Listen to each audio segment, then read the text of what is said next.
lives.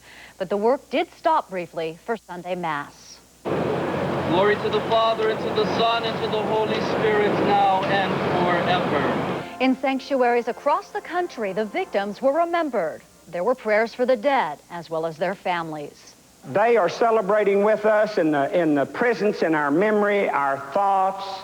They are present with God in God's eternal being at this time, and we celebrate their lives.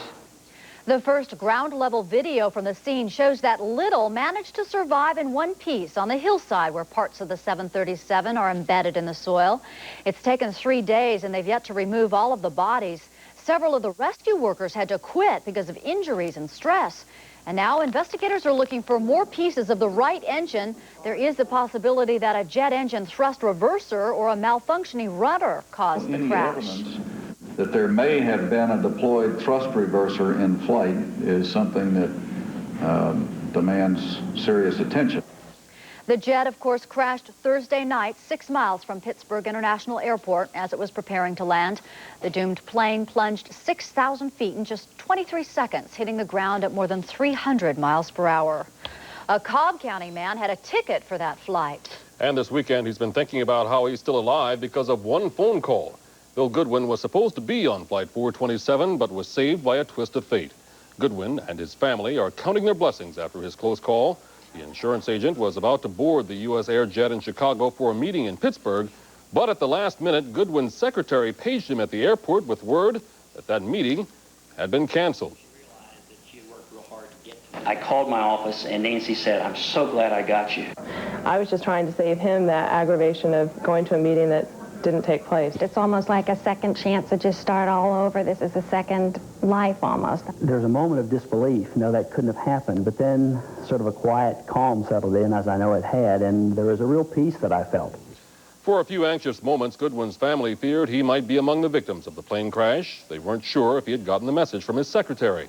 Though happy about his narrow escape from death, Goodwin says he grieves for the families of those who weren't so lucky. Some Long Island, New York residents were startled today by an airborne visitor, a blimp on its way to the U.S. Announced they had found even more pieces of the aircraft's thrust reversers. Some of those pieces were in the deployed position.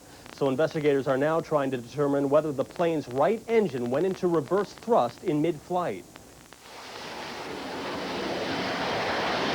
Thrust reversers are normally used to break an airplane's momentum shortly after touching down on the runway.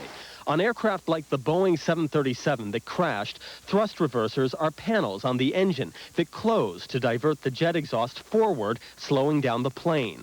The panels are extended by mechanical devices called actuators. Each mark where parts of victims were found. Today, investigators sifting through the debris found 3 of the 6 actuators once attached to the right engine. That's in addition to another actuator they found yesterday. So we have found, in regard to the right engine, 4 actuators, 3 in the deployed or extended position, and 1 that is not in a deployed or extended position. We have not yet found the other 2 actuators. So the thrust reversers may have at least partially deployed on the plane's right engine. But it's also possible the impact of the crash, not system malfunction, is what caused them to extend. We're not through looking, and we're not through analyzing. In fact, we haven't even begun to analyze.